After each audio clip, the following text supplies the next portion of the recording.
Assalamualaikum warahmatullahi wabarakatuh. Waalaikumsalam Waalaikumsalam warahmatullahi warahmatullahi wabarakatuh. wabarakatuh. Baiklah, kami dari kelompok 4 yang beranggotakan saya sendiri Doni Asian dan rekan saya Anissa Yuri, Isni Solehati, Rosya Ulfa Prasesa, dan Siti Aisyah Ramadhani. Baiklah, pada kali ini kami akan mempresentasikan hasil diskusi kami, yaitu tentang tumbuhan, mineral, hewan, bahan kelautan, mikroorganisme, dan minyak ciri. Nah, yang pertama yang akan dijelaskan oleh Siti Aisyah. Kepada Siti Aisyah dipersilahkan. Baiklah, terima kasih kepada moderator. Alangkah baiknya kita mengetahui dulu apa itu pengertian dari nutrisi. Nutrisi itu merupakan suatu substansi organik yang ada serta juga dibutuhkan oleh organisme yang mempunyai manfaat dalam menormalkan sistem tubuh, pertumbuhan tubuh, serta juga sebagai pemeliharaan kesehatan. Ada pemanfaatnya yaitu meningkatkan sistem kekebalan, membantu mempertahankan berat badan, melindungi tulang dan gigi, energi dan vitalitas untuk hidup, dan memperlambat penuaan.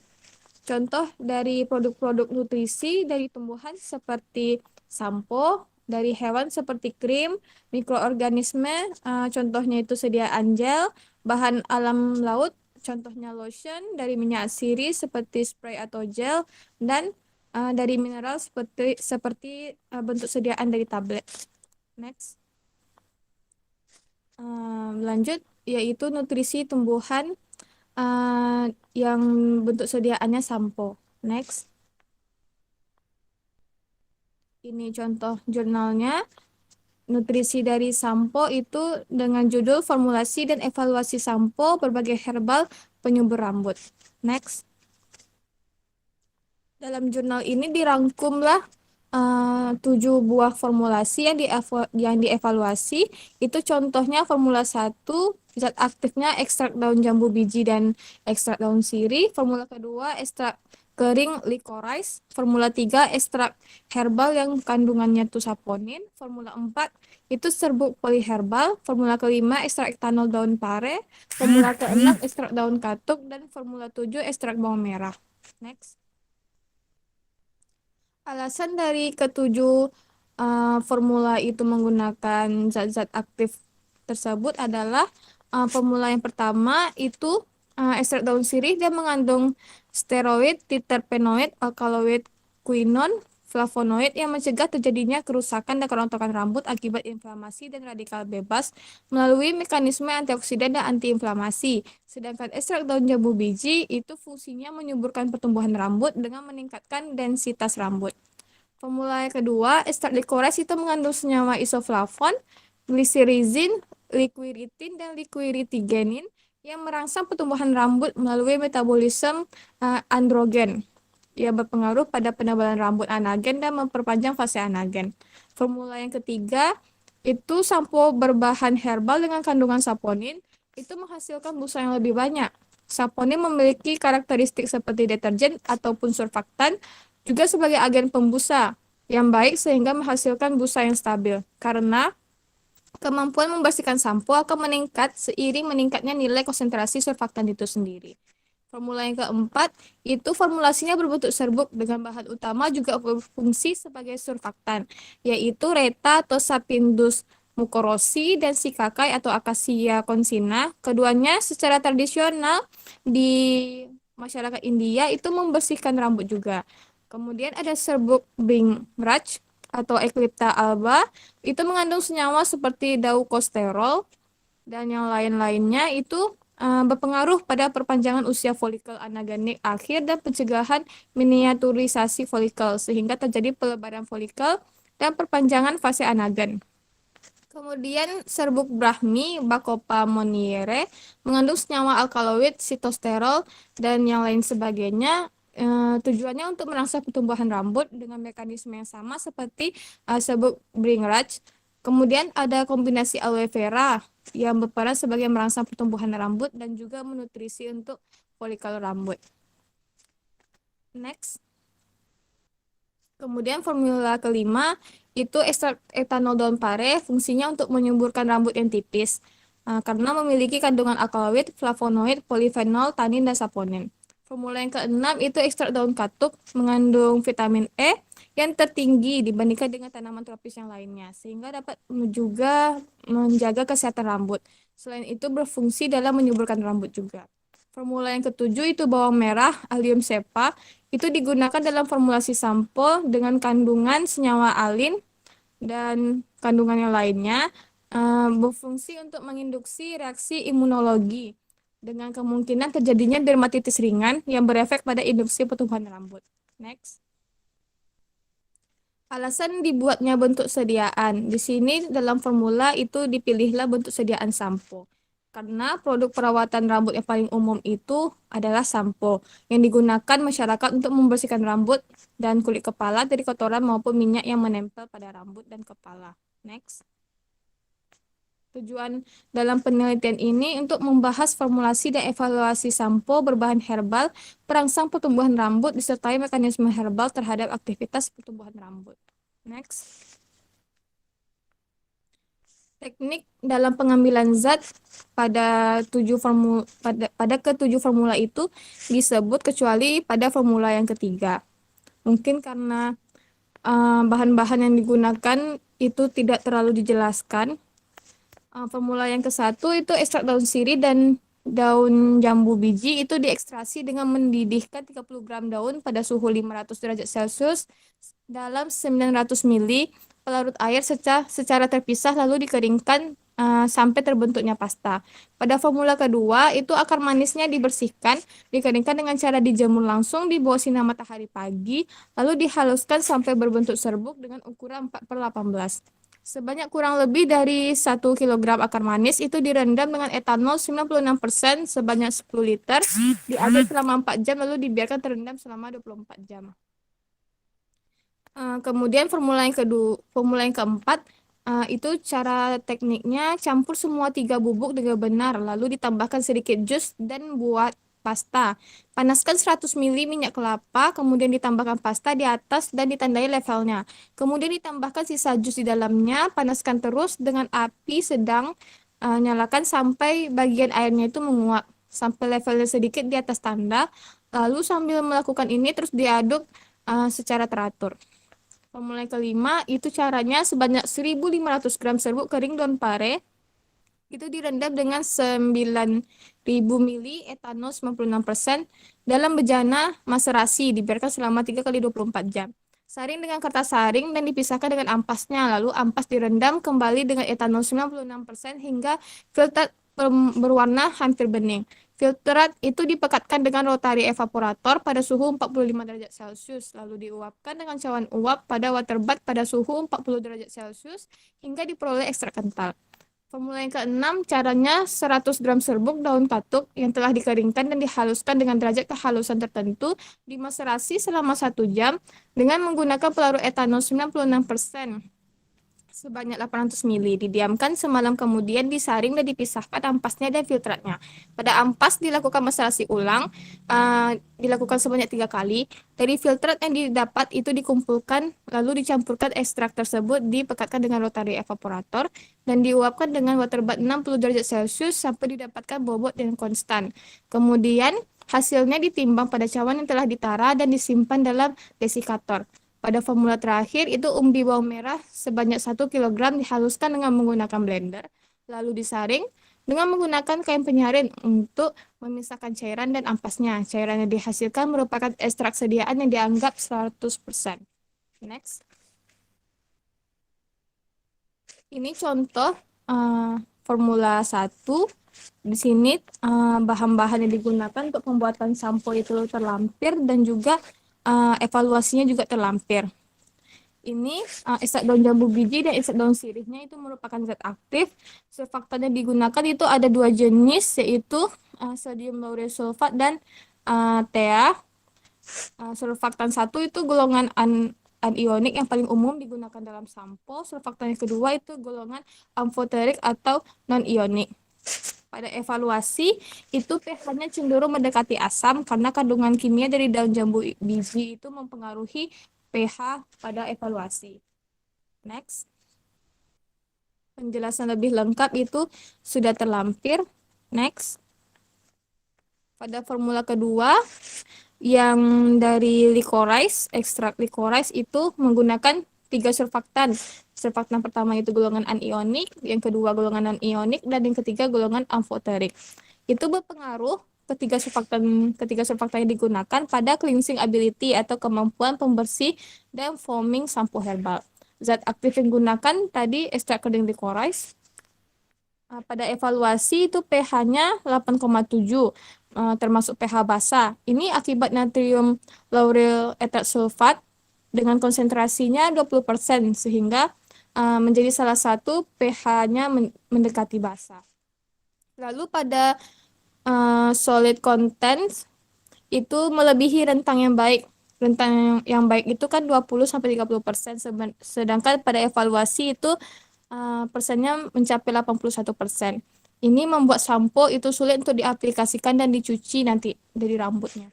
Kemudian pada cleansing ability-nya, kemampuan membersihkan, itu surfaktan utamanya itu lebih besar konsentrasinya yang dari disarankan. Kurang dari 10% yang disarankan surfaktan. Next. Ini penjelasan lebih rincinya terlampir. Next. Ini formula yang ketiga, itu formula sampo kombinasi ekstrak herbal yang saponin. Ini surfaktan utamanya tadi sulfat lauryl juga dikombinasikan dengan CAPB sebagai penstabil busa dan menggunakan pengental yaitu kokamono dikombinasikan. Kemudian menggunakan zat aktifnya kombinasi dari beberapa ekstrak herbal. Evaluasi terlampir pada cleansing actionnya itu tidak memenuhi syarat 18-30%. Ini dikarenakan nilai konsentrasi surfaktannya yang digunakan itu kurang. Next. Penjelasan lebih rincinya terlampir. Next.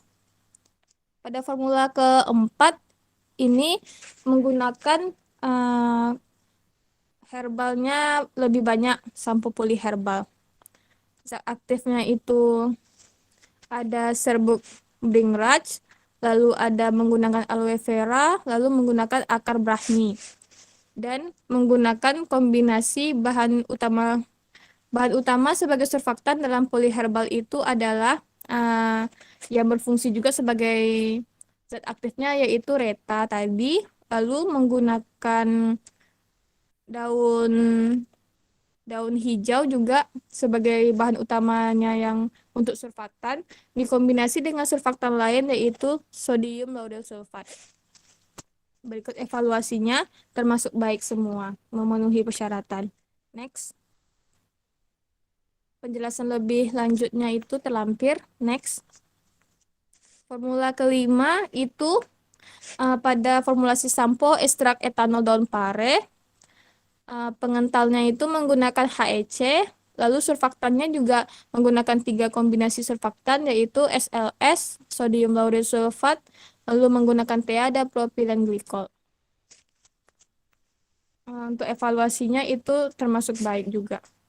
Next. Ini penjelasan lebih rincinya. Next.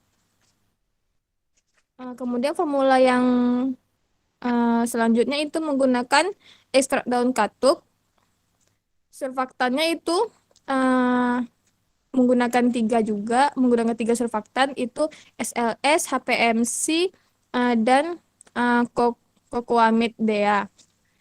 Dan HPMC-nya itu juga berfungsi sebagai pengental. Evaluasinya juga termasuk baik sesuai dengan yang telah ditentukan. Next. Penjelasan lebih lanjutnya terlampir. Next. Formula yang terakhir itu ekstrak bawang merah menggunakan 4 kombinasi surfaktan. Ada minyak kelapa, minyak jarak, kalium hidroksida, dan gliserol dengan zat aktifnya itu ekstrak bawang merah tadi.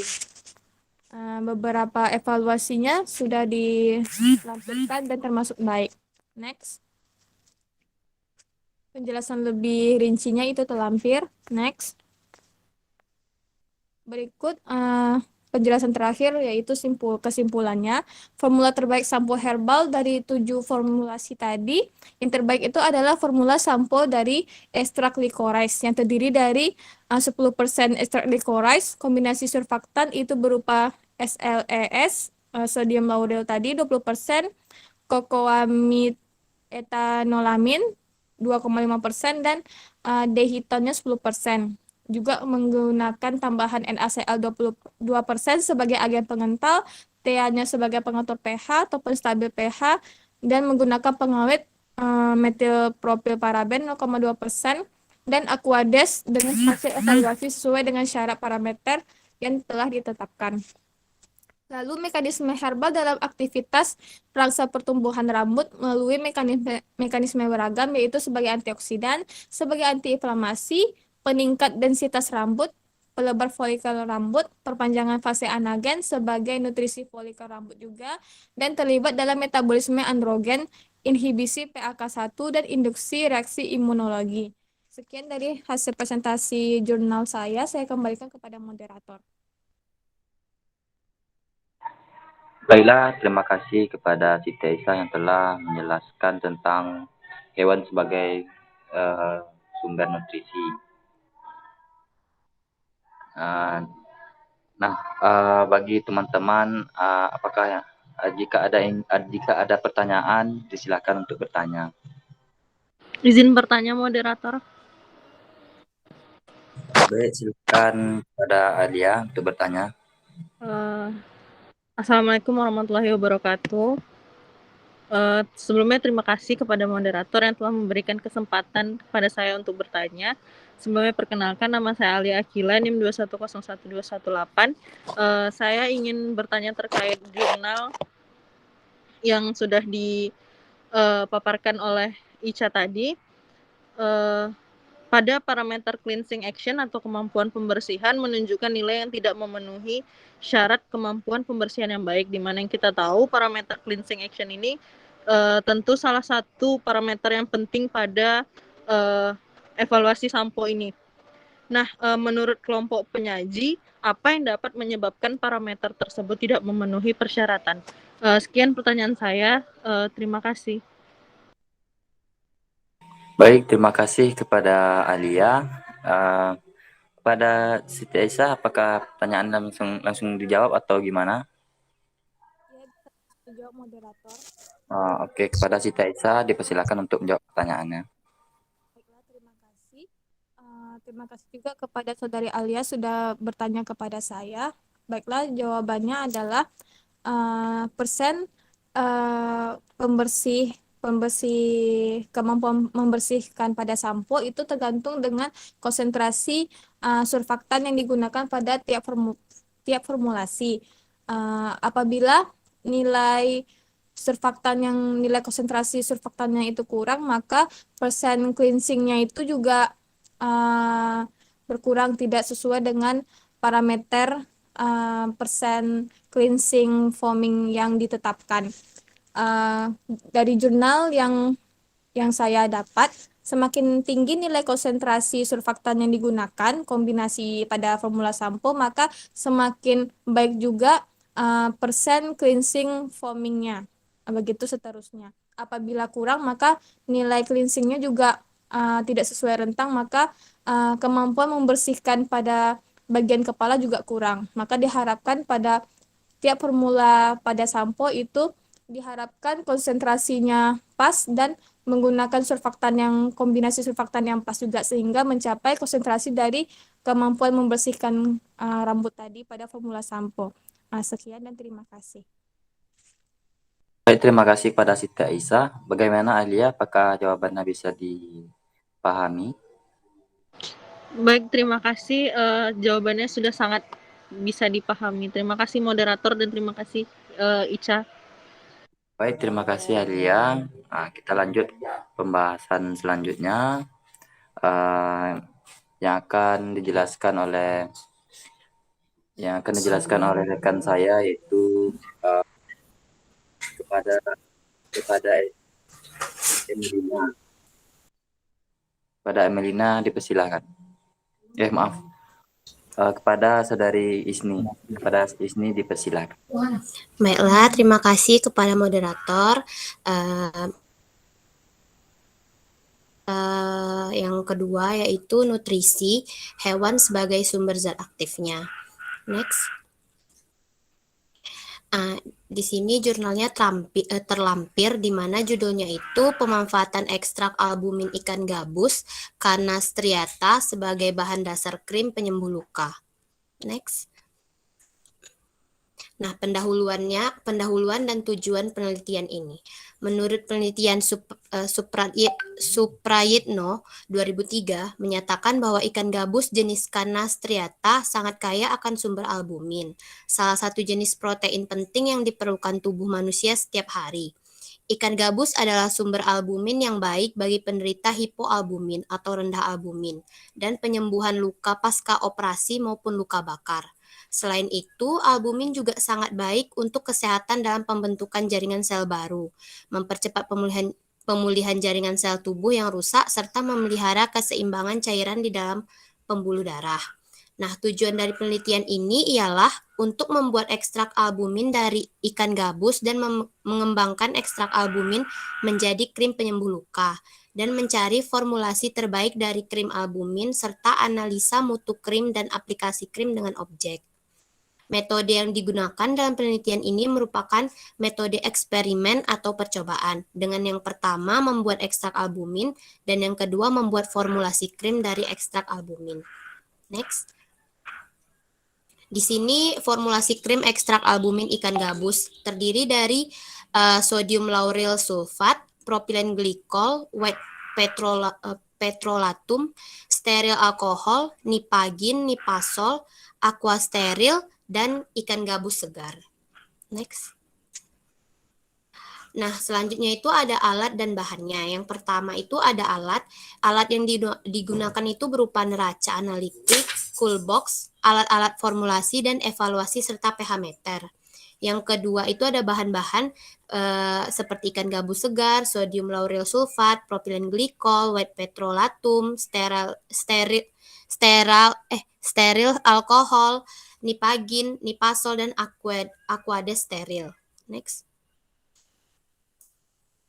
Nah, di sini kita masuk ke prosedur pembuatannya. Yang pertama itu pembuatan ekstrak albumin ikan gabus yang dilakukan berdasarkan metode Ditjen P2HP 2009, yaitu ikan gabus dicuci dan dibersihkan, sayat secara vertikal di sepanjang punggung dan seluruh badannya. Kukus ikan hingga minyaknya keluar, kemudian saring minyak yang keluar dan takar sesuai ukuran. Tuang ke dalam kemasan plastik dan masukkan ke dalam mesin pembeku.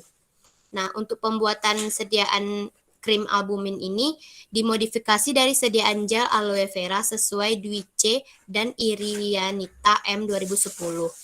Ekstrak albumin dicampur dengan bahan dasar gel yaitu sodium lauryl sulfat, propilen glikol, white petrolatum, steril alkohol, nipagin, nipasol, kemudian ditambahkan aquade steril at 6,85%. Proses pembuatan sediaan krim diawali dengan penimbangan bahan, selanjutnya air dan bahan larut air lainnya dan fase minyak digabungkan dalam wadah terpisah. Bahan dipanaskan dan diaduk hingga tercampur homogen dan dipanaskan pada suhu 65 derajat sampai 70 derajat Celcius. Setelah kedua bahan bercampur secara homogen, fase minyak dituangkan sedikit demi sedikit ke dalam fase air sambil diaduk untuk mempersiapkan proses emulsifikasi. Next. Selanjutnya, setelah melakukan pembuatan krim dan ekstrak albumin, maka akan dilakukan analisa mutu pada krim. Yang pertama analisanya ada analisa pH krim albumin, kedua ada uji stabilitas emulsi krim albumin, ketiga ada uji viskositas krim albumin, keempat ada organoleptik krim albumin, dan yang terakhir itu penentuan perlakuan terbaik. Next. Baiklah, kita masuk ke yang pertama, analisa pH krim albumin. Di sini terlampir berikut data-data dari pengujian pH krim albumin. Hasil analisis pH dalam krim albumin pada masing-masing perlakuan 20 gram, 40 gram, dan 60 gram adalah 6,5. Berdasarkan hasil analisis sidik ragam bahwa semua perlakuan tidak memberikan pengaruh nyata. Hal ini disebabkan bahwa nilai pH ini masih dalam batas kulit normal. Kisaran pH normal kulit yaitu 4,5 sampai 6,5, sehingga diharapkan sediaan tersebut tidak mengiritasi kulit. Next. Yang kedua itu ada hasil uji stabilitas emulsi krim albumin. Di sebelahnya itu terlampir data-data sebagai berikut. Nah, stabilitas atau kestabilan suatu emulsi merupakan salah satu karakter terpenting dan mempunyai pengaruh besar terhadap suatu produk emulsi. Stabilitas emulsi akan berpengaruh terhadap daya simpan sistem emulsi tersebut. Emulsi yang baik tidak membentuk lapisan-lapisan dan memiliki konsistensi yang tetap.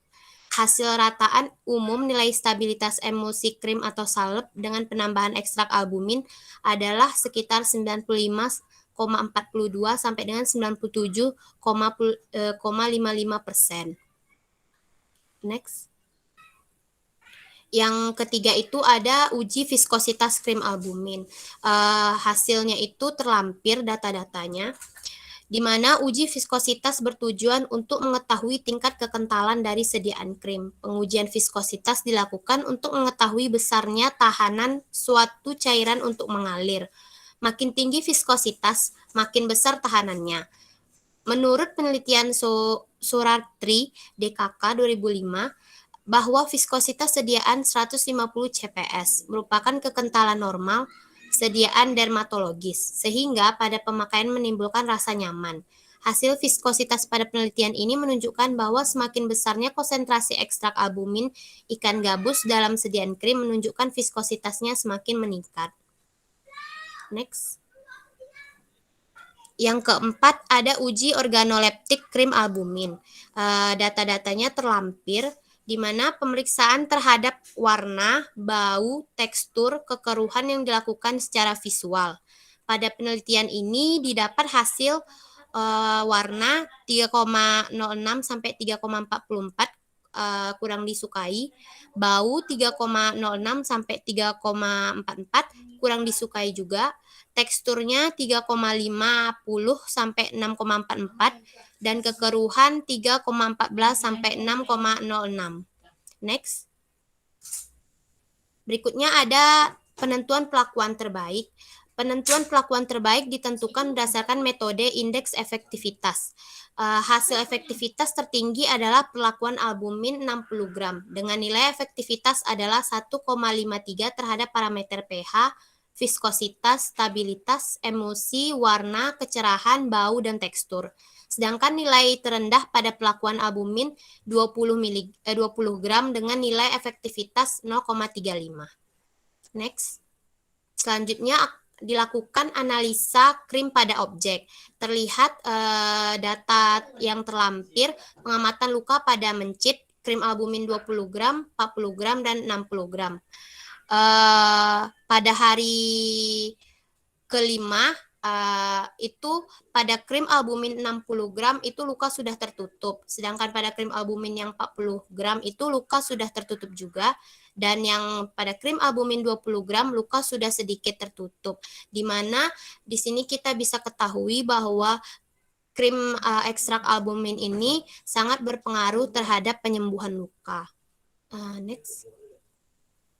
Kesimpulannya yaitu analisa mutu krim pada setiap perlakuan didapat bahwa pH 0,6, viskositas 76,8 sampai 178,8 cp, stabilitas emulsinya 95,42 sampai 97,55%, warnanya kurang disukai, baunya kurang disukai, tekstur dan kekeruhan, serta hasil nilai efektivitas tertinggi pada 1,53 merupakan pelakuan terbaik.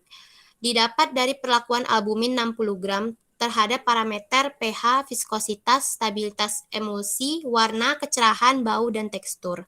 Sedangkan nilai terendah pada pelakuan albumin 20 gram dengan nilai efektivitas 0,35. Nah, pada hasil percobaan pada mencit menunjukkan bahwa pelakuan 60 gram memberikan waktu penyembuhan selama 4 hari, sementara pelakuan 20 gram dan 40 gram memberikan waktu penyembuhan selama 5 hari. Sekian penjelasan dari saya kembalikan ke moderator. Baiklah, terima kasih kepada Isni yang telah menjelaskan tentang hewan sebagai sumber mineral. Kepada teman-teman yang ingin bertanya, dipersilakan.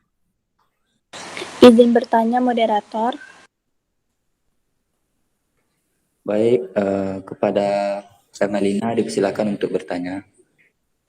Terima kasih kepada moderator atas kesempatannya. Saya Emelina dengan NIM 2101224 izin bertanya kepada Kak Isni Solehati, di mana tadi kan Kak Isni udah menjelaskan jurnal yang zat aktifnya adalah hewan. Di pendahuluan dikatakan bahwa ikan gambus jenis Canastriata sangat kaya akan sumber albumin. Yang ingin saya tanyakan, apakah ada kriteria khusus untuk ikan dalam ekstraksi untuk menghasilkan albumin sebagai bahan dasar krim penyembuh luka ini, dan bagaimana metode ekstraksi yang tepat untuk ikan tersebut? Terima kasih. Baik, terima kasih kepada Emelina yang telah bertanya. Kepada Isni, apakah bisa langsung dijawab? Bisa, moderator? Baik, kepada Isni dipersilahkan untuk langsung menjawab pertanyaannya. Baiklah, terima kasih kepada Emelina untuk pertanyaannya. Baik, saya akan mencoba menjawab pertanyaan Emelina, di mana pertanyaannya itu apakah ada kriteria khusus untuk ikan ekstraksi ikan Canastriata ini untuk menghasilkan ekstrak albumin sebagai bahan dasar krim penyembuh luka. Sebenarnya untuk kriteria khususnya tuh nggak ada ya menurut kelompok kami, di mana sebenarnya kebutuhan kalau misalnya kita mau ekstraksi sebuah bahan seperti kayak hewan terutama yaitu ikan, itu tergantung kebutuhannya sebagai apa yang mau kita ambil. Contohnya kalau misalnya untuk metode ekstraksi dari ikan ini itu menggunakan metode peleburan, di mana metode ini menggunakan metode peleburan untuk ikan gabus tersendiri itu. Di sini lebih ditekankan untuk ini ke pelarutnya, di mana penggunaan pelarut itu lebih penting dibandingkan metode tersebut, di mana penggunaan HCl sebagai pelarut dalam proses ekstraksi beberapa produk seperti gelatin, kitin, pektin, dan albumin. Jadi di sini lebih ke pelarut. Kalau untuk mengekstraksi albumin itu lebih dibutuhkan pelarut HCl, karena pelarut HCl ini lebih menyerap lebih menyerap untuk mengeluarkan si albuminnya. Pada proses ekstraksi ikan, untuk mendapatkan protein dapat digunakan beberapa pelarut seperti etanol, garam, air, atau asam. Nah, untuk menghasilkan kadar protein yang tinggi, maka digunakanlah pelarut HCl. Berdasarkan penelitian Asfar et al. 2014 bahwa penggunaan pelarut asam hidroklorida atau HCl 0,1 m dalam ekstraksi Canastriata dapat menghasilkan kadar albumin sebesar 20,8%, lebih tinggi dibandingkan dengan penggunaan pelarut air dan juga etanol 50%. Jadi di sini untuk prosesnya itu memang menggunakan metode ekstraksi, bisa peleburan, bisa pengukusan, bisa peleburan, bisa perebusan, bisa pengukusan, bisa itu. Jadi di sini yang digunakan ialah metode yang paling cocok ialah pengukusan dengan pelarut HCl. Sekian penjelasan dari saya. Saya kembalikan ke moderator. Baik, terima kasih kepada Isni yang telah menjawab pertanyaan dari Melina. Apakah bisa diterima jawabannya? Baik, jawabannya sangat sudah saya pahami. Terima kasih kepada moderator dan Kak Isni Solehati. Baik, terima kasih kepada Melina. Selanjutnya kita masuk ke pembahasan selanjutnya, yaitu mikroorganisme sebagai sumber zat aktif yang akan dijelaskan oleh Anissa Yuri. Kepada Anissa dipersilakan.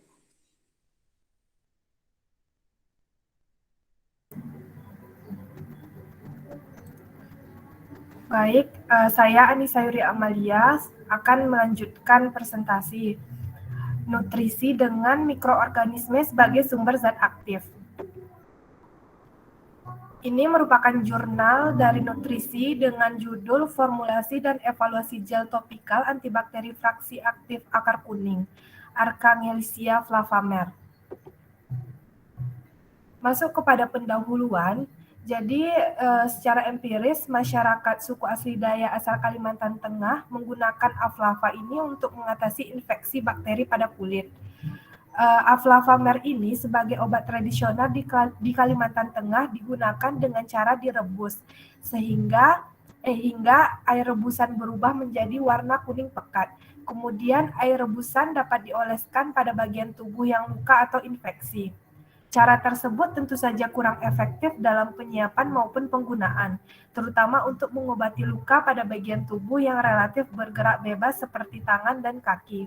Untuk mengatasinya, perlu dilakukan pengembangan sediaan farmaseutis yang lebih efektif. Salah satu sediaan farmasi yang lebih efektif dalam pengobatan secara topikal adalah gel. Gel adalah salah satu sediaan farmaseutis dalam bentuk semi-solid yang terdiri dari dua sistem. Sediaan gel lebih disukai dibandingkan sediaan topikal lain karena rasa dingin di kulit, mudah mengering, dan mudah dicuci. Bahan pembentuk gel yang biasa digunakan adalah Carbopol 940, NaCMC, dan HPMC. Gelling agent tersebut banyak digunakan dalam produk kosmetik dan obat karena memiliki stabilitas dan kompatibilitas yang tinggi, toksisitas yang rendah, serta mampu meningkatkan waktu kontak dengan kulit sehingga meningkatkan efektivitas penggunaan gel sebagai antibakteri. Selanjutnya, metode pada penelitian ini, Archangelicia flavamer yang digunakan didapatkan dari penjual ramuan tradisional di salah satu pasar tradisional di Palangkaraya, Kalimantan Tengah. Aflavamers ini yang sudah dipotong-potong menjadi ukuran yang lebih kecil kemudian di oven pada suhu 40 derajat selama 3 jam. Maserasi dilakukan menggunakan etanol 96% sebagai pelarut awal. Setelah didapatkan ekstrak etanol, kemudian difraksinasi bertingkat dengan pelarut yang lebih polar. Dalam penelitian ini adalah etil asetat. Fraksi etil asetat yang diperoleh lalu dipekatkan menggunakan evaporator dan dilanjutkan penguapan menggunakan water bath hingga kental.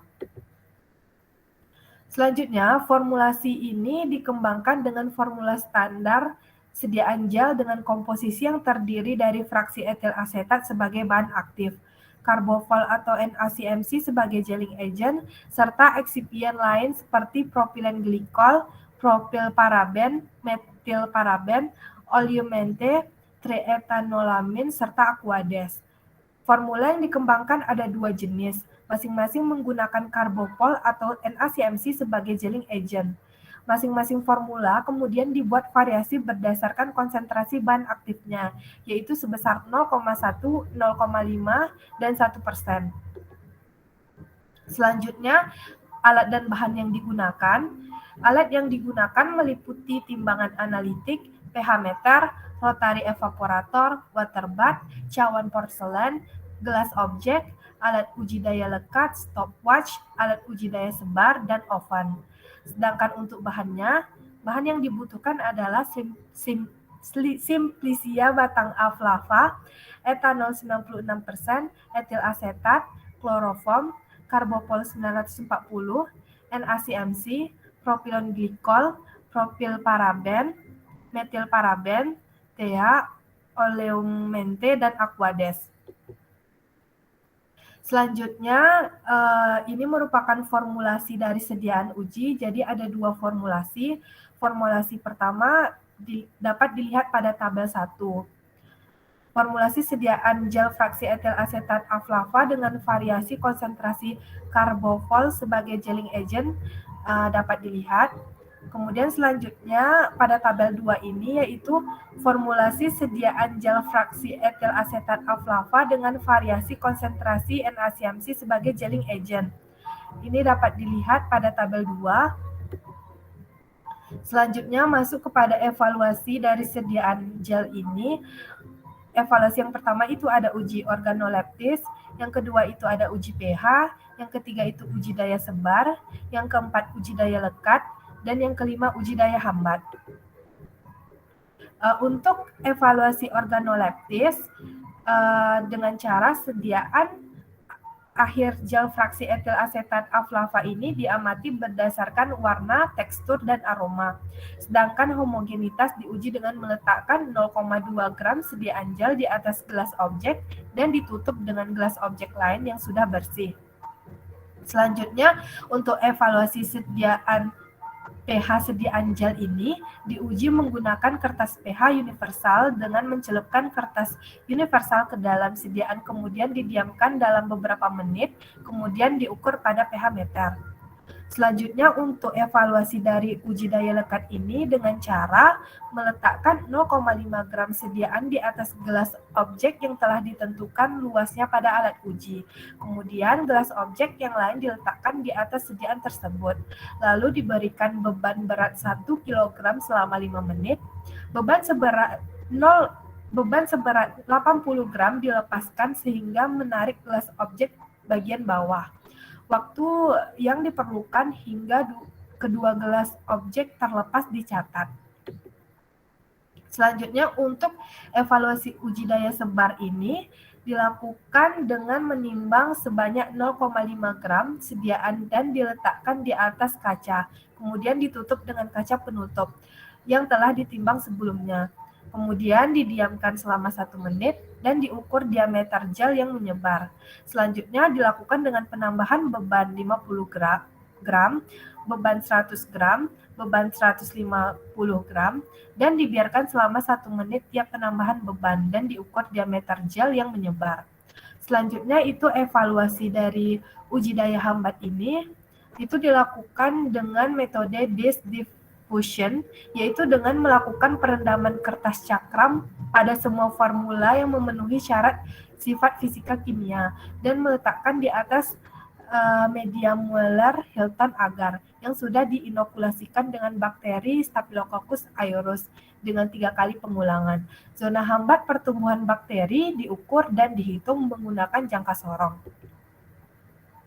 Selanjutnya masuk kepada hasil dari evaluasi ini. Hasil evaluasi yang pertama itu organoleptis. Dapat dilihat pada tabel, ini tabel pengamatan organoleptis dan homogenitas di gel fraksi etil asetat aflava. Secara organoleptis, pengamatan dilakukan meliputi parameter warna, konsistensi, dan penampilan homogenitas dari sediaan gel yang dibuat dari masing-masing formula. Hasil pengamatan menunjukkan sedikit perbedaan intensitas dari pengamatan terhadap warna gel yang dibuat menggunakan karbopol dan NaCMC. Hasilnya dapat dilihat pada tabel ini. Selanjutnya, hasil dari evaluasi pH dapat dilihat pada tabel ini. Hasil uji pH menunjukkan nilai yang bervariasi pada rentang 5,5 sampai 6,5. Nilai tersebut masih memenuhi syarat untuk rentang pH kulit, yaitu antara 4,5 sampai 6,5. Kesesuaian sediaan topikal dengan pH kulit sangat diharuskan untuk menghindari adanya iritasi dan meningkatkan acceptability pengguna. Hasilnya dapat dilihat pada tabel. Selanjutnya, hasil dari evaluasi daya sebar dapat dilihat pada tabel ini.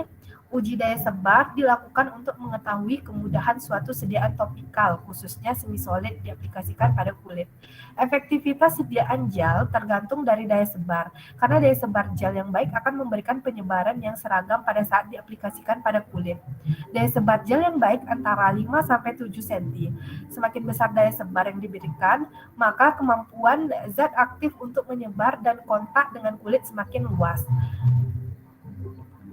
Kemudian selanjutnya hasil evaluasi dari uji daya lekat ini dapat dilihat pada tabel. Pengukuran daya lekat penting dilakukan untuk mengetahui kemampuan suatu sediaan untuk bertahan pada permukaan kulit yang berkaitan dengan difusi obat pada permukaan kulit. Semakin tinggi daya lekat gel menunjukkan semakin kuatnya ikatan antara gel dengan kulit, sehingga memungkinkan absorpsi obat yang lebih tinggi oleh kulit. Sebaliknya, jika ikatan antara gel dengan kulit kurang optimal, obat akan mudah terhapus dari kulit. Daya lekat sediaan yang baik adalah tidak kurang dari 4 detik. Hasil pengujian daya lekat menunjukkan bahwa seluruh formula memenuhi syarat daya lekat yang baik, meskipun untuk formula 2 dengan karbopol menunjukkan nilai yang mendekati batas bawah syarat daya lekat tersebut, sebagaimana disajikan pada tabel 4. Selanjutnya evaluasi yang terakhir ini adalah daya hambat. Dapat dilihat pada tabel, uji daya hambat dilakukan untuk semua formula kecuali formula 3 dengan jaring agent NaCMC yang tidak memenuhi syarat daya sebar. Mikroba uji yang dipilih untuk uji daya hambat ini adalah Staphylococcus aureus. Bakteri tersebut dipilih karena kasus infeksi pada kulit salah satu yang paling tinggi disebabkan oleh infeksi bakteri dari Staphylococcus aureus ini. Hasil uji daya hambat diukur dengan adanya zona hambat yang ditimbulkan oleh gel fraksi etil asetat aflava, yaitu pada rentang 10,9 kurang lebih 0,7 mm sampai dengan 13,4 1,3 mm. Menariknya, formula 1 dengan gelling agent NaCMC ini tidak menunjukkan zona hambat. Hasilnya ini disajikan pada tabel ini, sementara zona hambat masing-masing formula disajikan pada gambar 1. Selanjutnya masuk kepada kesimpulan. Hasil penelitian menunjukkan formulasi sediaan gel fraksi etil asetat aflava dengan basis NaCMC memenuhi syarat sifat fisika kimia dan menunjukkan zona hambatan 11,6 mm pada formula 1 dan 13,4 mm pada formula 2. Sedangkan sediaan gel dengan basis karbofol 943 formula 1 dan 2 memenuhi syarat sifat fisika kimia dan menunjukkan zona hambat 10,9 mm pada formula 1 dan 11,7 mm pada formula 2. Terima kasih, sekian dari hasil penjelasan saya. Saya kembalikan kepada moderator. Baik, terima kasih kepada Anissa telah menjelaskan. Apakah teman-teman ada yang bertanya? Izin bertanya, moderator. Baik, kepada Yori dipersilahkan untuk bertanya. Baik, sebelumnya terima kasih kepada moderator karena telah memberikan kesempatan kepada saya untuk bertanya. Baiklah, sebelumnya saya Yori Yunita Sinulinga, NIM 2101245, izin bertanya kepada kelompok penyaji, yaitu pada bagian slide evaluasi organoleptis, didapatkan hasil pengamatan menunjukkan sedikit perbedaan intensitas dari pengamatan terhadap warna gel yang dibuat menggunakan karbopol dan NaCMC. Nah, pertanyaan saya, jelaskan mengapa itu terjadi dan apa kekurangan dan kelebihan dari basis karbopol dan NaCMC ini. Terima kasih. Baik, terima kasih kepada Yori dan persilakan kepada Anissa untuk menjawab pertanyaannya. Baik, langsung saja saya akan menjawab pertanyaan dari Kak Yori. Jadi sebelumnya NaCMC ini merupakan basis gel golongan polimer semisintetik. Sedangkan untuk karbopol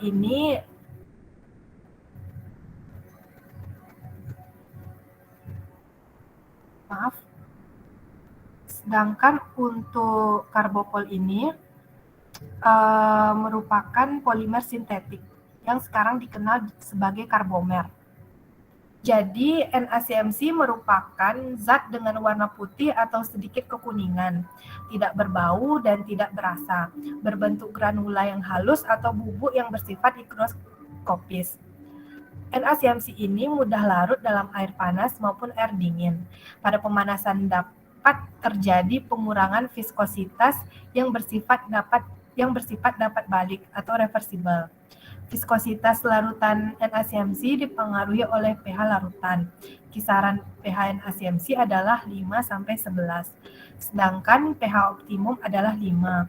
Dan jika pH terlalu rendah, NaCMC akan mengendap. Sedangkan untuk karbopol itu berbentuk serbuk, berwarna putih dan higroskopis.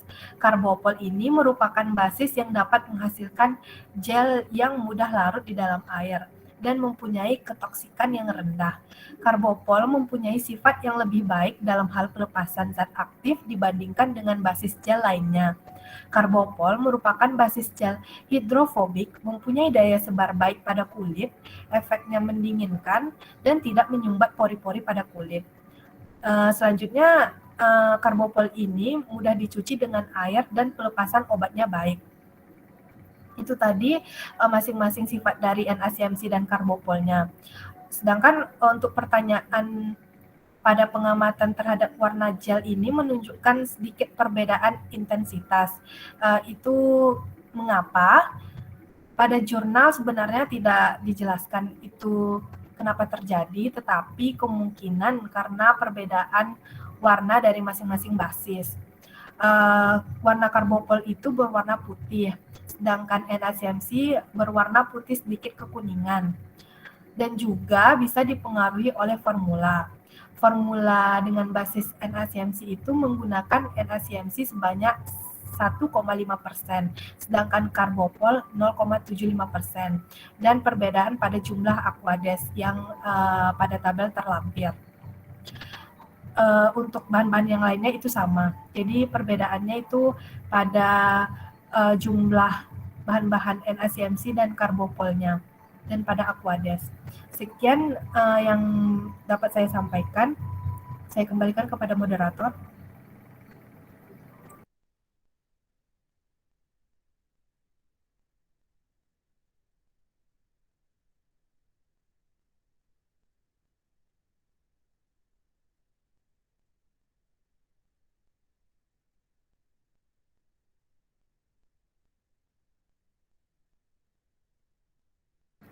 Saya kembalikan kepada moderator.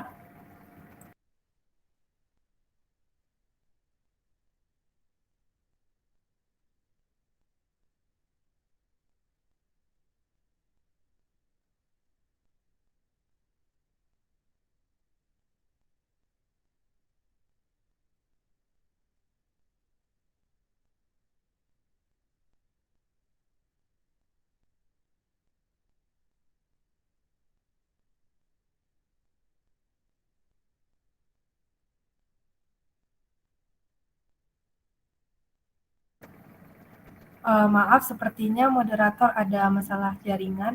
Jadi bagaimana Kak Yori, apakah sudah dapat dipahami? Sudah, terima kasih kelompok penyaji.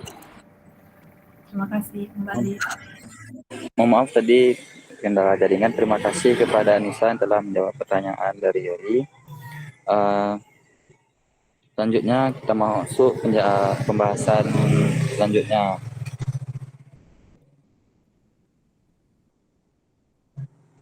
Yaitu kita mau masuk pembahasan mineral sebagai sumber zat aktif. Pada kali ini itu pada jurnal itu formulasi dan evaluasi fisik orally disintegrating tablet zinc dengan menggunakan cross kernels sodium sebagai super disintegran. Next.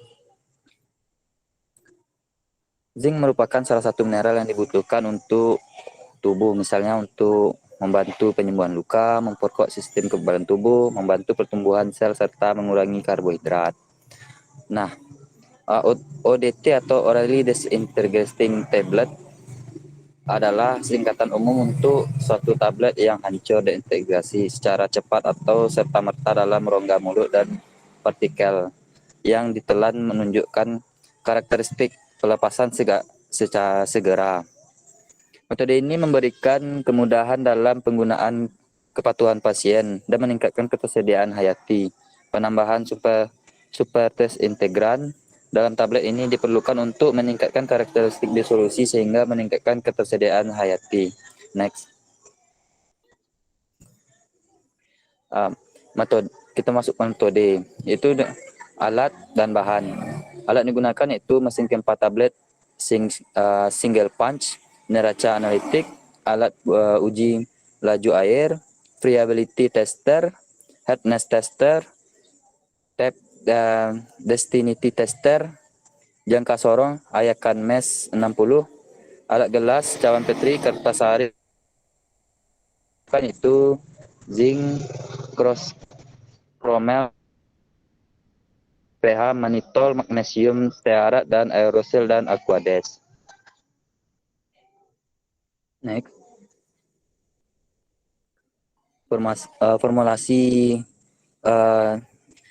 Formulasinya itu zinc sulfat, avis pH, manitol, Mg stearat, aerosol. Next. Hasil dari pemeriksaan sifat fisik massa tablet, yaitu rasio Hausner yang diperoleh semua formula berkisar antara 1,20 sampai 1,25, yang berarti rasio Hausner dalam kategori cukup baik. Indeks kompresibilitas yang diperoleh dari semua formula berkisar antara 16,9 sampai 20,4%, yang berarti indeks kompresibilitas semua formula dalam kategori cukup baik. Adanya perbedaan nilai indeks kompresibilitas dapat disebabkan dari pemilihan excipient yang digunakan, di mana avisel dapat meningkatkan nilai kompresibilitas, sedangkan pemilihan manitol mempunyai sifat kompresibilitas yang rendah. Berikut data pemeriksaan sifat fisik tablet terlampir. Nah, keseragaman ukuran dari seluruh formula telah memenuhi syarat. Keseragaman ukuran berdasarkan Farmakope Indonesia edisi 5 yang menyatakan bahwa suatu sediaan tablet dianggap seragam ukurannya apabila diameter tablet tidak kurang dari 4/3 dan tidak lebih dari 3 kali tebal tablet. Hal ini dapat mempengaruhi oleh campuran bahan yang homogen dan keseragaman pemberian tekanan pada proses pencetakan tablet. Next. Perbedaan kekerasan ODT zinc dapat disebabkan karena pemberian tekanan yang berbeda pada saat proses pencetakan tablet yang menggunakan alat cetak tablet manual. Dari seluruh formula diperoleh kekerasan sebesar 2,1 sampai 3,3%. Hal ini disebabkan oleh kekerasan tablet dan konsentrasi bahan pengikat tablet yang terlalu sedikit. Selain itu, semakin banyak kandungan cross-carbonyl sodium, semakin meningkat nilai kerapuhan yang dihasilkan. Dan semakin besar konsentrasi cross-chromel sodium, maka waktu pembasahannya semakin singkat. Next. Nah, semakin besar konsentrasi cross-chromel sodium, maka waktu pembasahannya semakin singkat. Mekanisme kerja dari cross sodium ini mampu menyerap cairan 100% hingga 200% air dan cara aksi kapiler lalu mengembang dan hancur. Untuk pengujian kekerasan terhadap rasa dari ODT, seluruh formula memperoleh nilai 2 dari skala 0,6 yang artinya agak tidak suka. Hal ini disebabkan karena tidak ditambahkan pemanis atau sweetening agent. Selain itu, para penulis memberikan komentar bahwa ketika tablet hancur di dalam mulut, terasa masih ada partikel-partikel kasar. Sediaan ODT yang baik seharusnya tidak menimbulkan rasa yang tidak nyaman di dalam mulut. Next. Kesimpulan, semakin besar konsentrasi sodium, maka semakin cepat waktu hancur tablet. Dari keseluruhan formula ODT zinc, seluruh telah memenuhi persyaratan waktu hancur yang ditetapkan oleh FDA, yaitu 30 detik. Pada formula 6 yang menggunakan cross-chromel sodium 5% adalah yang paling optimal karena menghasilkan tablet yang hancur dalam waktu 2 detik. Next. Nah, baik, sekian penjelasan dari saya. Apakah teman-teman ada yang ingin bertanya?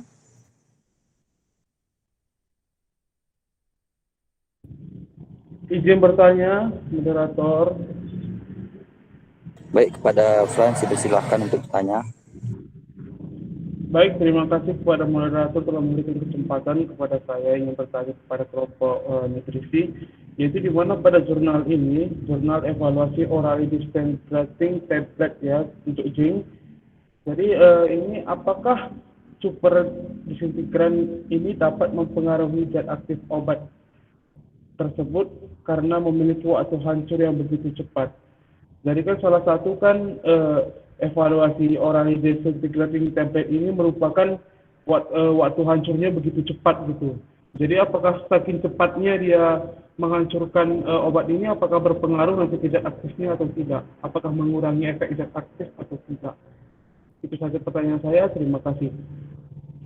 Baik, terima kasih kepada Frans. Nah, sebelumnya kita harus kita mengulas tentang super disintegran itu adalah bahan penghancur yang telah dimodifikasi agar menghasilkan suatu bahan yang mampu terintegrasi secara cepat. Nah, sebenarnya terdapat dua jenis, yaitu super integran alami dan spesies. Super integran alami merupakan modifikasi dari bahan-bahan alami yang lebih dianjurkan penggunaannya karena lebih murah dan tidak mengiritasi atau tidak toksik. Contoh super integrasi alami yaitu gum karaya, guarum, dan sedangkan super integrasi sintetis biasanya digunakan cross malt sodium atau sodium starch glycolate. Keuntungan dari super disintegran sintesis ini adalah kadar yang digunakan lebih sedikit dibanding alami, sifat alir komparabilitasnya yang lebih tinggi dan lebih efektif. Nah, jadi sebagian ini digunakan sebagai obat-obat yang cepat hancur, seperti kayak obat-obat yang diletak di apa namanya itu, obat-obat yang dibutuhkan waktu hancurnya cepat, kayak pemakaian obat yang di bawah lidah itu. Jadi diharapkan obat itu cepat hancur dan zat aktifnya itu sampai ke target. Nah, untuk pertanyaannya tadi kan apakah mempengaruhi? Sebenarnya tidak. Ini dia hanya mempengaruhi bahan hancur tersebut, dan maksudnya itu dia hanya mempengaruhi waktu hancur obat tersebut gitu.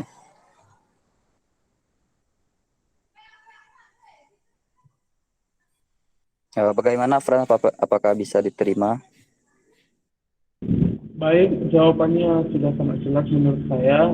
Saya ucapkan terima kasih. Saya kembalikan kepada moderator. Baik, terima kasih kepada Frans. Kita lanjut pembahasan selanjutnya yang akan disampaikan oleh Saudari Rosca. Kepada Rosca dipersilahkan.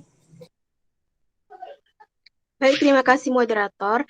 Nah, selanjutnya saya akan membahas tentang nutrisi, yaitu bahan alam kelautan sebagai sumber zat aktifnya. Next.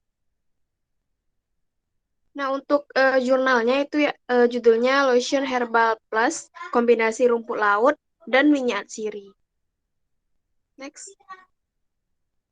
Nah, untuk pendahuluan, kerusakan pada kulit itu akan mengganggu kesehatan maupun penampilan, sehingga kulit perlu dilindungi dan dijaga kesehatannya. Kulit yang sehat yaitu adalah kulit yang tidak kering dan tetap segar.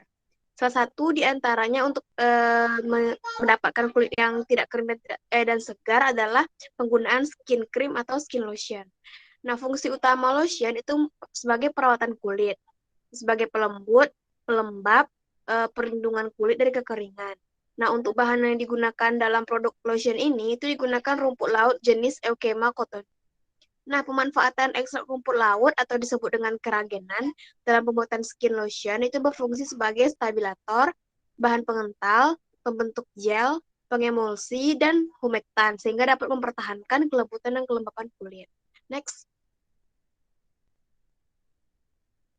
Nah, untuk keunggulan ekstrak rumput laut itu sendiri dibandingkan dengan bahan alami lainnya, karena rumput laut ini itu berfungsi ganda. Selain sebagai stabilator, bahan pengental dan pembentuk gel, pengemulsi dan humektan, fungsi-fungsi lainnya juga rumput laut ini itu kaya dengan vitamin C dan vitamin E yang bermanfaat bagi kesehatan kulit manusia. Selain itu juga rumput laut digunakan sebagai bahan utama dalam produk ini dan diberi tambahan minyak atsiri. Minyak atsiri yang digunakan yaitu minyak kayu putih, minyak sereh, yang dimana ini digunakan sebagai antibakteri dan pengusir nyamuk. Next. Nah, untuk formula lotionnya itu dibagi 3. Ada terdiri dari rumput laut kering, air bersih, minyak zaitun, sopi atau alkohol 68%, minyak kayu putih, dan minyak serai. Yang lainnya untuk kadar-kadarnya terlampir. Next. Nah, untuk metode penelitiannya, proses pembuatan lotion herbal ini diawali dengan rumput laut yang sudah bersih itu diekstraksi pada suhu 100 derajat Celcius sampai menjadi bubur. Nah, bubur rumput laut ini disaring dan diambil filtratnya. Ditambah 5 gram atau 2,5 alkohol ke dalam filtrat sambil dikocok selama kurang lebih 5 menit. Kemudian masukkan 2 gram minyak zaitun dan dikocok selama lebih kurang 5 menit. Lalu tambahkan minyak sirih sesuai perlakuan. Yang pertama itu minyak kayu putihnya 1%. Yang kedua minyak serehnya 1%. Dan yang ketiga campuran minyak kayu putih dan minyak sereh 1%. Setelah itu dilakukan pengamatan organoleptik terdiri dari warna, bau, bentuk. Lalu ada pengujian pH, uji iritasi, uji efektivitas anti nyamuk terhadap relawan. Next. Nah, untuk alat dan bahan, alatnya itu timbangan, gelas ukur, kompor, panci, saringan, loyang, botol kemasan, dan kertas pH. Untuk bahan-bahannya, rumput laut jenis Eukema cottoni, lalu ada yang diambil dari Kabupaten Seram bagian barat, lalu ada minyak kayu putih, minyak sereh, minyak zaitun, dan sopi dari Desa Mahila dengan kadar alkoholnya 68%. Next. Nah, untuk tahapan penelitiannya, itu pertama ada pembuatan lotion, lalu ada pengamatan organoleptik, pengujian pH, uji iritasi, lalu yang terakhir uji efektivitas anti nyamuk. Next. Nah, untuk prosedur kerjanya seperti yang sudah saya jelaskan tadi, yang pertama adalah pembuatan lotion herbal plusnya dengan cara diekstraksi sampai menjadi bubur pada suhu 100 derajat Celcius, lalu ditambahkan 5 gram dari alkohol ke dalam filter tadi sambil dikocok kurang lebih 5 menit, lalu dimasukkan minyak zaitun 2 gram, lalu dikocok selama kurang lebih 5 menit. Nah, untuk berbagai perlakuannya, yang pertama ditambahkan minyak kayu putih, yang formula kedua ditambahkan minyak sereh, dan yang formula ketiga itu ditambahkan campuran dari minyak kayu putih dan minyak sereh. Lalu lotion ini dikemas ke dalam wadah. Next. Nah, untuk evaluasinya ada uji organoleptis, uji pH, uji iritasi, dan uji efektivitas anti nyamuk. Next. Nah, untuk evaluasi ini, untuk pengamatan organoleptiknya dengan cara itu semua panelis atau 10 panelis itu mengecek warna, bau, dan bentuk dari lotion ini, kemudian menuliskan hasilnya di lembar uji organoleptik. Lalu untuk pengujian pH itu standar menggunakan kertas indikator pH universal. Nah, untuk uji iritasi itu dilakukan terhadap 10 orang relawan dengan cara mengoleskan lotion herbal plus pada tangan dan dibiarkan kurang lebih dari 30 menit. Nah, sambil diamati reaksinya dan dituliskan pada lembar uji. Nah, terakhir adalah uji efektivitas anti nyamuk dilakukan terhadap 9 orang relawan pada lokasi tempat tinggal yang sama. Nah, masing-masing perlakuan dilakukan oleh 3 orang. Next. Nah, berikut hasil dari pencampurannya, lalu ada produk lotion herbal yang telah dikemas. Next. Nah, untuk hasil uji organoleptis lotionnya, untuk lotion yang sediaan ABC itu sama-sama berwarna putih gading. Lalu untuk aromanya yang untuk formulasi A itu beraroma minyak kayu putih, yang kedua yang ke formulasi B minyak serai, dan yang formulasi C itu cenderung berbau minyak serai. Nah, untuk bentuknya sama-sama semi padat dan homogen. Next. Nah, untuk pengujian pH-nya, itu pH-nya masing-masing 3. Nah, pH ini bertujuan untuk melihat keamanan produk, apakah akan mengiritasi kulit ketika digunakan. Nah, nilai pH lotion ini 7, bila dibandingkan dengan nilai pH pelembab kulit berdasarkan SNI, itu berkisar antara 4,5 sampai 8, yang berarti nilai pH dari penelitian lotion ini itu memenuhi standar SNI. Next.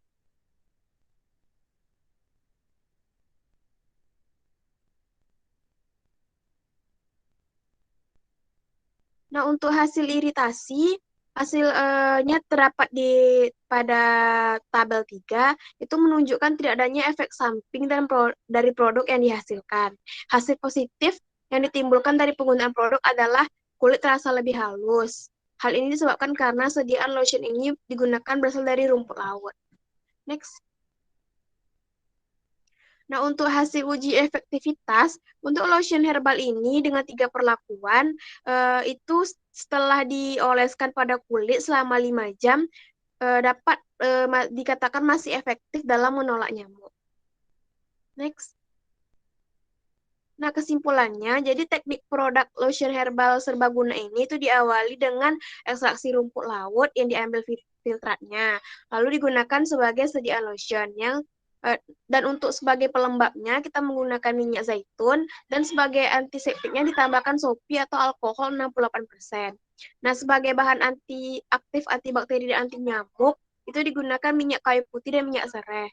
Karakteristik lotion herbal serbaguna ini itu berwarna putih gading, beraroma minyak kayu putih atau minyak serai, berbentuk semi padat dan homogen dengan nilai pH 7 dengan keunggulan tidak menyebabkan iritasi, membuat kulit terasa halus, serta plus anti nyamuk. Sekian penjelasan dari saya kembalikan kepada moderator. Baik, terima kasih kepada Rosca telah menjelaskan. Bagi kawan-kawan yang ingin bertanya, dipersilahkan. Izin bertanya, moderator. Baiklah, kepada Fitri dipersilahkan untuk bertanya. Oke, terima kasih kepada moderator. Nama saya Fitri Primawanti. Izin bertanya pada kelompok penyaji. Yang ingin saya tanyakan, apa yang menyebabkan lotion herbal plus kombinasi rumput laut dan minyak atsiri ini memiliki keunggulan tidak mengiritasi dan membuat kulit terasa halus? Serta apa perbedaan lotion ini dengan lotion yang beredar di pasaran? Sekian pertanyaan saya, terima kasih. Saya kembalikan kepada moderator. Baik, terima kasih kepada Fitri. Silakan untuk Rosca menjawab pertanyaannya. Terima kasih moderator. Baiklah, saya akan menjawab pertanyaan dari Fitri. Nah, tadi kan untuk keunggulan dari formulasi lotion ini itu kan karena dia memiliki bahan aktif yaitu rumput laut dan minyak atsiri. Di mana seperti yang sudah saya jelaskan di pendahuluan, rumput laut ini itu selain dia dapat sebagai pengental, pembentuk gel, pengemulsi. Nah, rumput laut ini bisa sebagai mengandung vitamin C dan vitamin E yang bermanfaat bagi kulit. Nah, seperti kita tahu kan, untuk kulit ini sendiri kan itu sangat membutuhkan vitamin C dan vitamin E. Nah, selain itu juga untuk tambahan minyak atsiri, itu kan minyak atsiri ini kan ada banyak macam gitu kan. Jadi yang digunakan dalam penelitian ini itu serai, di mana serai ini itu setelah banyak yang meneliti memiliki kandungan citronella, citronellol dan geranilol yang mampu menghambat aktivitas antibakteri. Nah, selain itu juga untuk minyak kayu putih kan juga udah sering digunakan untuk formulasi untuk anti nyamuk. Nah, apa bedanya dari formulasi jurnal ini dengan yang beredar di pasaran? Itu karena yang dibuat di jurnal ini tuh murni dari bahan alam yang memang digunakan, misalnya kayak rumput laut sebagai untuk pelembut kulit, tuh digunakan air bersih, minyak zaitun sebagai pelembut juga, terus sopi ini sebagai antiseptiknya atau dengan pelarutnya. Jadi dia lebih cenderung mengutamakan bahan alami gitu dibandingkan dengan sediaan yang sudah beredar kan kayak ada bahan ini, bahan itu gitu. Jadi itu kelebihannya. Sekian dari saya kembalikan kepada moderator. Baik, terima kasih kepada Rosca. Apakah jawaban dari Rosca dapat diterima? Iya, dapat diterima dan dapat dipahami. Terima kasih penyaji dan moderator. Baik, terima kasih Fitri. Dan kita lanjut pembahasan berikutnya, yaitu tentang minyak atsiri sebagai sumber zat aktif. Nah,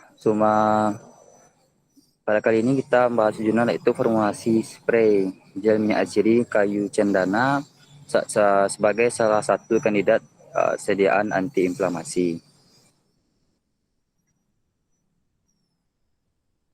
Pada pembuatan spray gel dengan kandungan minyak atsiri, diperlukan adanya agen pengemulsi yaitu emulsifying agent untuk karpol itu bahan tambahan yang berfungsi sebagai agen pengemulsi yang diharapkan dapat meningkatkan stabilitas sediaan spray berbahan aktif minyak atsiri kayu cendana. Secara empiris, cendana digunakan sebagai antidepresan, anti-inflamasi, anti jamur, astrigen, obat penenang, inseksida, dan antiseptik. Salah satu sediaan topikal yang cocok untuk inflamasi adalah spray gel.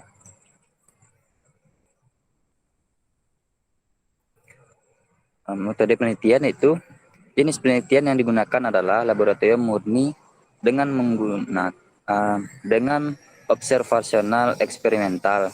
Teknik pengumpul data dilakukan dengan skala pengamatan dan pengukuran. Pengamatan dilakukan terhadap organoleptik dengan homogenitas serta pengukuran dilakukan terhadap pH, pola penyemprotan, daya sebar lekat, dan stabilitas mekanik. Dilakukan analisis statistik terhadap data hasil uji bobot, pola penyemprotan, dan dilanjutkan dengan uji independen t-test. Metode destilasi. Pembuatan minyak atsiri cendana dilakukan dengan metode destilasi uap air. Sebanyak 2,5 kg kayu cendana yang telah dipotong kecil-kecil didestilasi selama 9 jam pada suhu 100 derajat Celcius. Dengan antara kayu cendana dan air adalah 1/4 sehingga diperlukan air sebanyak 10 liter. Pada metode destilasi uap air, kayu cendana dan air dipisahkan, disaring sehingga air tidak kontak secara langsung dengan kayu cendana. Minyak atsiri cendana yang diperoleh kemudian dimurnikan dengan natrium sulfat anhidrat. Next, formulasi minyak atsiri cendana dalam sediaan spray gel yaitu tabel terlampir.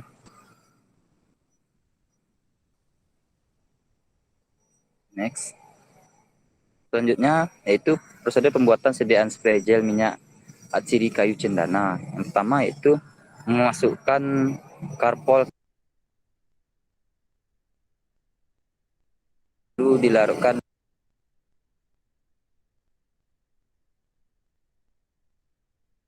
di atas penangas air dan diaduk hingga homogen.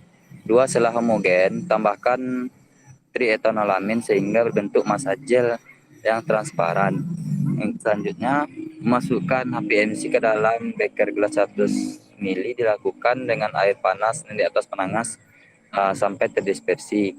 Selanjutnya, turunkan campuran 2 dari penangas lalu masukkan ke dalam campuran 1 diaduk hingga homogen.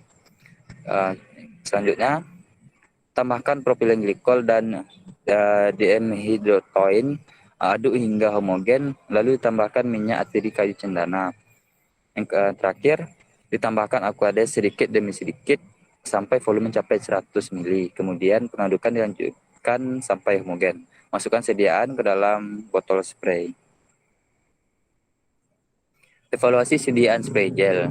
Yang pertama itu uji organoleptis. Pengujian organoleptis pada sediaan spray gel dilakukan dengan mengamati bentuk fisik sediaan secara kasat mata seperti warna, bau, konsistensi, kejernihan, dan adanya pemisahan. Yang kedua, uji homogenitas. Pengujian homogenitas dilakukan untuk mengamati adanya partikel atau zat yang tercampur merata.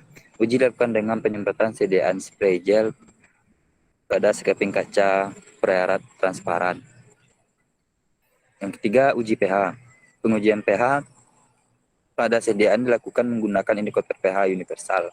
Pengujian dilakukan untuk mengukur pH dan memeriksa kesesuaian dengan rentang persyaratan pH sediaan topikal 4,5 sampai 7. Next. Lanjut.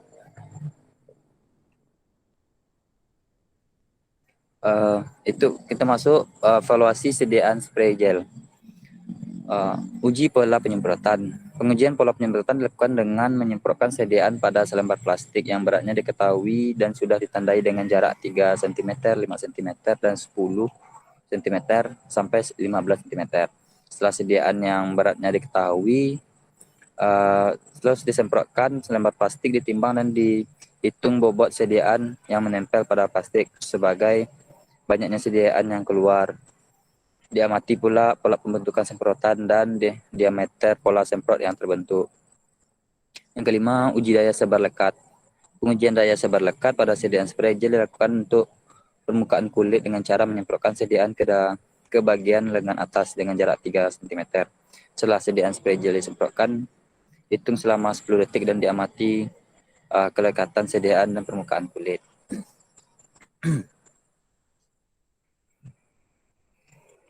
Selanjutnya, evaluasi sediaan spray gel. Uji stabilitas mekanik. Pengujian stabilitas mekanik dilakukan untuk mengetahui adanya pemisahan fase pada sediaan. Uji dilakukan dengan memasukkan sejumlah sediaan ke dalam sebuah tabung, kemudian meletakkan tabung dalam alat disebut dengan sentrifug. Kemudian diputar pada kecepatan 3000 rpm selama 30 menit.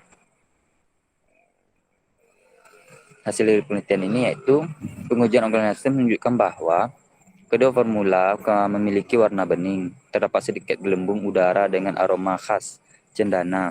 Tekstur F1 berupa cairan kental dan F2 berbentuk sempit padat. Uji homogenitas F1 dan F2 menunjukkan bahwa spray gel homogen. Dan pengujian pH F1 adalah 7 dan F2 adalah 6. Kedua formula memenuhi persyaratan rentang pH sediaan topikal baik yaitu 4,5 sampai 7. Hasil lanjut, uji daya sebar dan daya lekat. Spray gel F1 menunjukkan bahwa daya sebar yang baik terlihat dari pola semprot yang menyebar, namun daya lekat yang kurang baik karena sediaan menetes setelah disemprotkan. Sedangkan F2 menunjukkan ada daya sebar yang baik namun melekat dengan baik pada kulit. Pengujian pola penyemprotan. Dari F1 dan F2 bervariasi. Ada variasi pola penyemprotan yang terbentuk dari sediaan spray gel dipengaruhi oleh jarak penyemprotan serta viskositas dari sediaan. Next. Kesimpulannya itu formulasi gel minyak sirih kayu cendana dengan variasi karbopol 0,1% memiliki pola penyemprotan yang baik, dan dengan karbopol 0,3% memiliki daya lekat yang baik. Hal ini berarti tidak terjadi sinersis atau sediaan spray gel. Sinersis merupakan salah satu ketidakstabilan gel di mana sediaan akan mengerut secara alami setelah didiamkan dalam waktu tertentu. Baik, terima kasih. Sekian penjelasan dari kelompok kami. Apakah kawan-kawan ada yang ingin bertanya?